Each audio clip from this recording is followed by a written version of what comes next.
ও তো ঠিকই আনসার বলেছে। আপনি বাজারে গিয়ে যেইটো আগে কিনবেন সেইটোই আগে।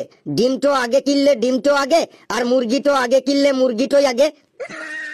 হ্যাঁ, আপনি তো এখন আপনার ভাইপোর দিকটাই টানবেন। শুধু আমার ভাইপো বলে নয়, আপনার ভাইপো হইলেও আমি ওই একই কথাটাই বলতাম। অ্যান্সারটা তো ঠিকই দিনছে। তারপর ওকে একদিন কোশ্চেন করেছি, কলম কি কাজে লাগে? ও কি অ্যান্সার দিয়েছে জানেন? কি অ্যান্সার দিনছে? ওর নিজের মুখেই শুনুন। লেবু, বল কলম কি কাজে লাগে? কলম আমাদের কান খোঁচাইতে লাগে, কলম আমাদের দাঁত খোঁচাইতে লাগে, তারপরে শীতকালে বোতলের ভেতরে নারকেল তেল জমে গেলে সেইটো খুচাইয়ে খুচাইয়ে বার করতে কলম লাগে। তারপর ওইটো বল, ওইটো কোনটো? ওই আন্ডার প্যান্টের দড়ি ভরতে।